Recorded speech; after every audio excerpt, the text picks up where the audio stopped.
So, conference. Why don't they call it the Labour Party conference anymore? Why is it conference? Is that like an Insta thing or something? Conference is well underway in Liverpool. Oh my God.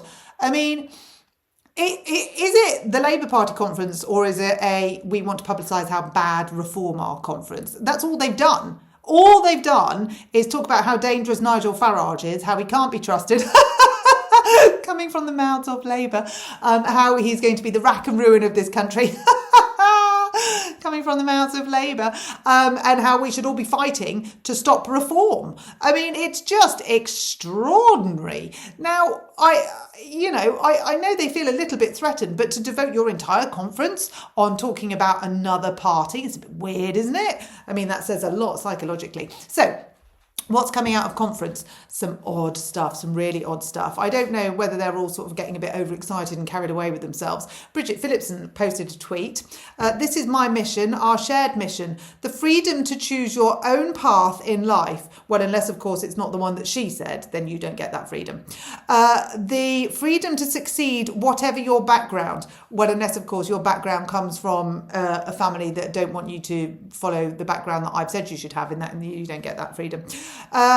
Whoever your parents, unless of course your parents earn enough money to send you to an independent school or an independent nursery or a grammar school or a selective school, they're not you. Whoever your parents, wherever you're from, unless of course that's anywhere outside of my constituency, and anywhere down south and anywhere that I don't agree with that doesn't do it the Labour Bridget Phillipson way.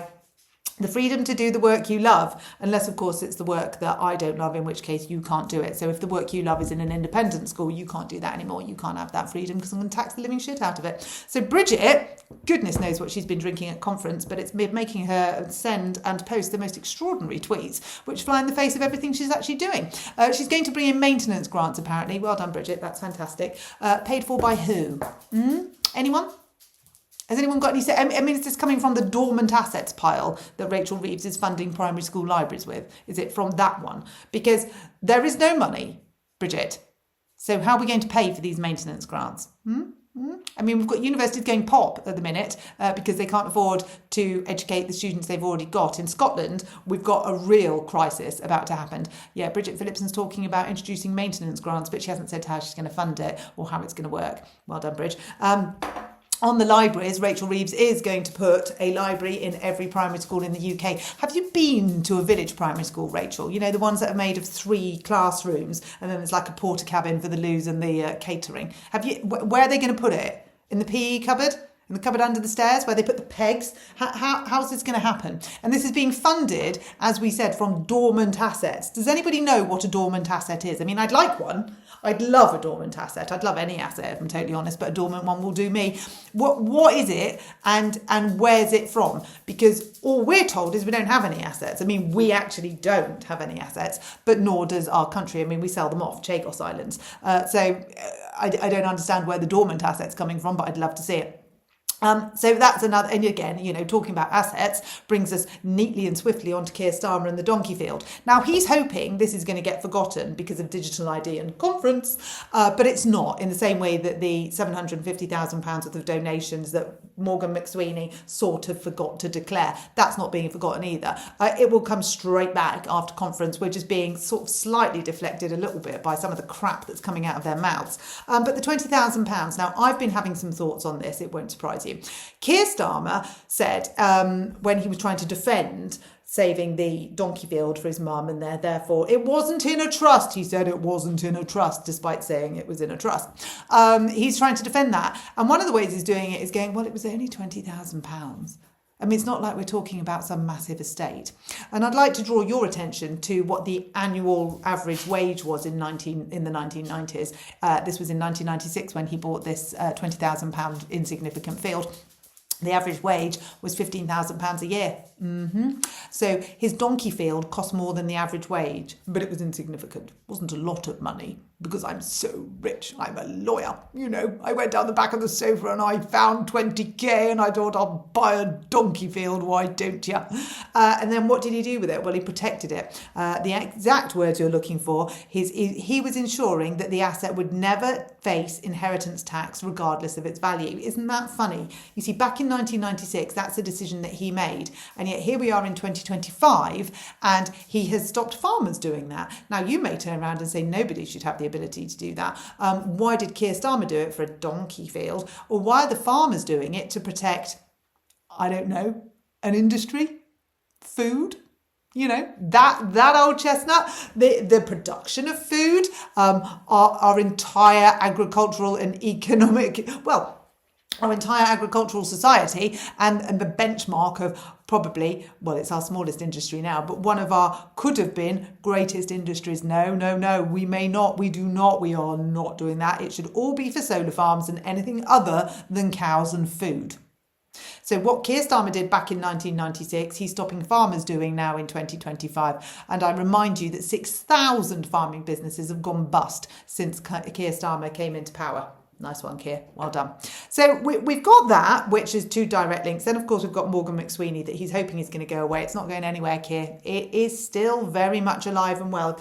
And then we look at what's happening in Grimsby. Now, the Lindsey oil refinery has just had to make redundancies, 125. What happened was the entire 12-hour shift did their shift. At the end of it, they were split into two rooms. One room was told they were going to keep their jobs and one room was told they were going to lose their jobs. That in itself is barbaric.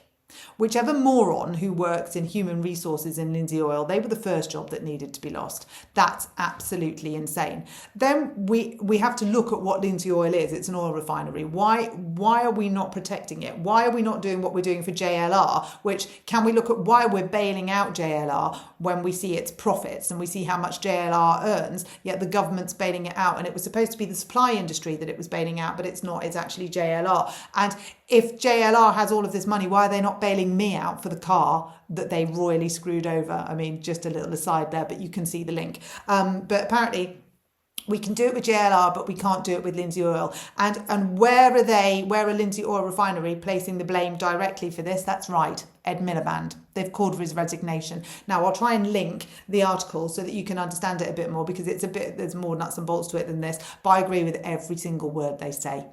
Every single word they say. It is a joke. But this country is a joke, isn't it? I mean, on every which way and how, which, you know, then brings us very neatly onto VAT. Now, we've been told by West Streeting that VAT on on private healthcare is not happening. So let's make a note of the date. 30th of September, West Streeting said VAT would not be added to healthcare. Now, even though he sounds like the male version of Rachel Reeves, I don't know if that's where the similarities end, and I don't know if they've actually spoken to each other, but I'm not sure she's got that memo. We know that Rachel Reeves has committed to not raising VAT. It was in the manifesto that she wasn't going to raise VAT, but what she never said was she wasn't just going to apply it to loads of other things. So she said she'll keep it at 20%, but what she's now going to do is just put it on loads of different areas. Now, you'll remember when they put VAT on education and made us the laughing stock of the world, they said when there were arguments for why are you putting it on education when you could get way more revenue by putting it on gambling? No, we cannot do that. We cannot stymie somebody's gambling habit. I mean, we can nick an education from a kid, that's all right, because ideologically we don't align with that. But gambling, you must carry on and gamble to your heart's content. We don't care. Well, now we've realised that actually there's quite a lot of money to be made from putting VAT on gambling. So we're going to do that, even though we couldn't do it to save the kids in the schools. And even though the VAT that we put on education, which was supposed to go back into the school system, has not gone into the school system, it's gone into social housing. That's right. So we're now thinking that we might put VAT on gambling and lots of other areas, and healthcare is being discussed. West Streeting said it's not going to happen. I predict that one of them will resign, or there'll be a massive fallout, or there'll be another vote of no confidence within the Labour Party, and there'll be another big eruption, because I reckon she's going to say, oh, it flipping well is, Wes, I'm really sorry, mate, but we are going to do it. And it will affect 8 million households. So you can see as the pound numbers go round her eyes like they do on those slot machines, ironic, that's what Rachel's thinking. She's thinking, oh, look at that lovely money I can have from all of those people that I've squeezed already. I'll just get the last little bits. So I predict it will go on healthcare. What am I to say? Prove me wrong, Rach. And what does Rachel say? Well, Rachel says the world has changed. So when Rachel's being challenged about the tough choices that she's made, which have affected everyone other than her, she says it's because the world's changed. I mean, so first of all, it was because of the Tories. And then I'm sure it must have been because of reform somehow, because they're to blame for everything. And now it's because the world's changed, which technically is true. The world has very much changed since Rachel Reeves and Keir Starmer have been in it, not for the good, may we say. But in terms of all of her decision-making processes, that's everyone else's fault because the world changed. Because the world's never changed before. It didn't change with COVID, did it? No. So the last government that had to deal with the COVID pandemic, it hadn't changed then. It stayed exactly the same. It's only changed since Rachel Reeves took up the job. And then she's been going, I'm going to make some pretty shit choices and I'm going to basically ruin the entire economy within about 15 months, but I'll blame it on the world.